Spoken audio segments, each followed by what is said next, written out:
This is an open letter to Dr. Hugh Ross, astronomer and Christian apologist. I read your books in the 1990s while in prison. I had set fire to an abortion clinic in Norfolk, Virginia in May 1983. I want to thank you for your books because reading them made my prison sentence of 20 years pass much more quickly. You believe in the Big Bang Theory, as do I. I am always grateful for another Christian who accepts the Big Bang and who recognizes that it gives glory to God.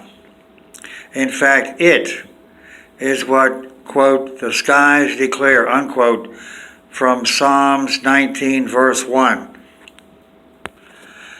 But I have something against you, Hugh Ross.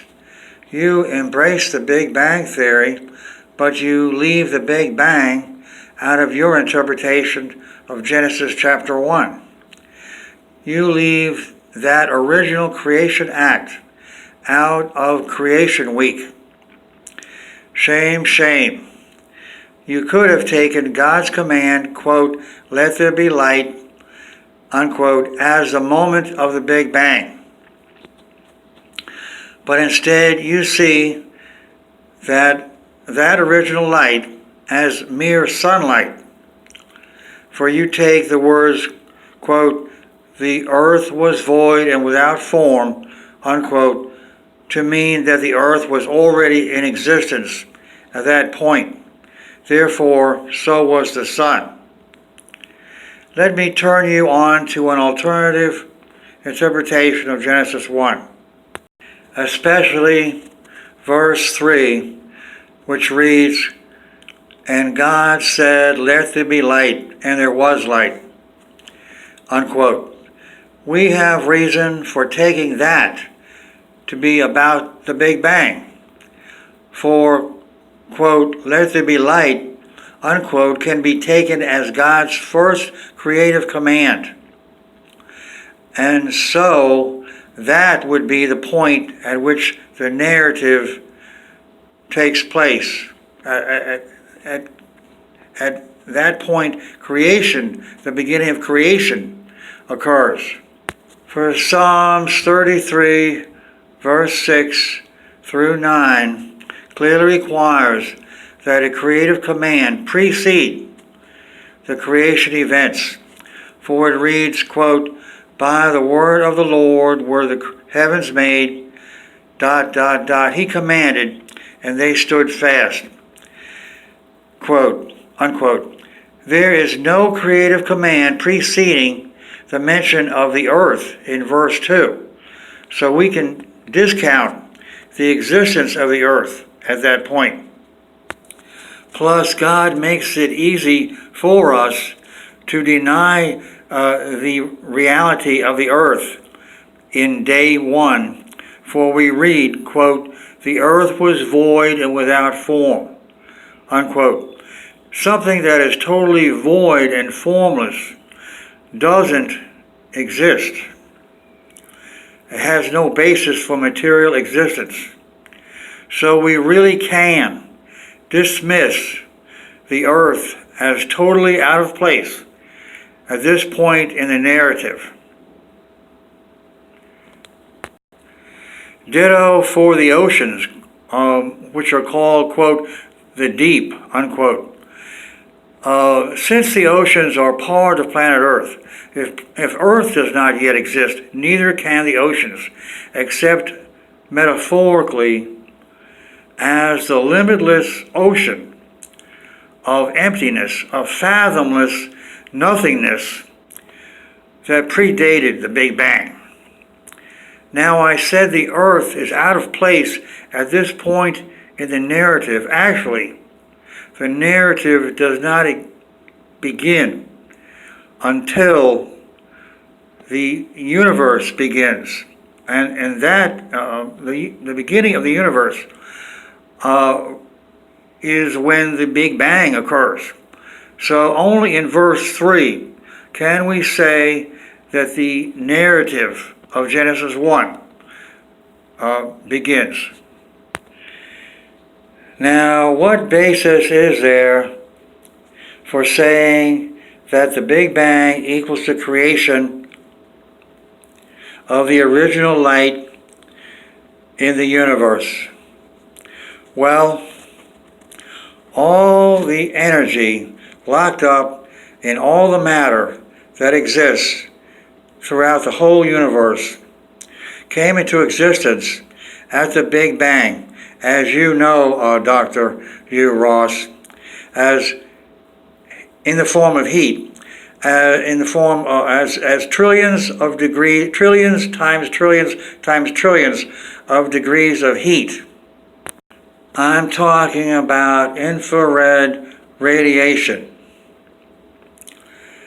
which is part of the light spectrum. Now, we human beings cannot see heat. It's not light to us. But God can see heat as light. And so, from his point of view, that tremendous heat did fulfill the words, quote, "and there was light." That's from verse 3. God said, "Let there be light," and there was light.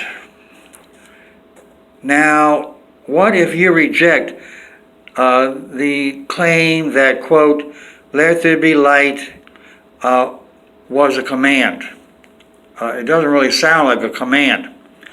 But I will have you read 2 Corinthians 4, verse 6, where Paul the Apostle does say that God who commanded the light to shine out of darkness, blah, blah, blah. He uses the word command, and he's talking about God creating light in the darkness, and he's actually referring back to Genesis 1, verse 3. So I'll have you know that according to the King James Version, and I don't know how many other versions, but according to the King James, Paul the Apostle says that "let there be light" was a command. And so we can take it as the creative command that initiated the universe, and in fulfillment of Psalms 33, verse 6 through 9. Now the question arises, what does this tremendous heat of trillions times trillions times trillions of degrees that produced all the matter that's in the universe today, what does that heat represent? Or what can we make of that heat? How can we define that heat? Well, as you know, according to Christian doctrine, God is love, and so this heat coming from God could be the heat of love, the temperature of emotion, and so that is a speculative way of dealing with the issue of defining this heat. And so we could say that everything, all the matter in the universe is made of the heat of God's divine love. Love, love, love. I want to keep this short, so I'm going to end it right now. And for my viewers, if you want to get a transcript, I'm going to put a shortened summary of this video in the description box. Now, addressing you, Dr. Ross, I will make a second open letter in which I will go on about Creation Week, day 2, day 3, day 4, and day 5 and day 6.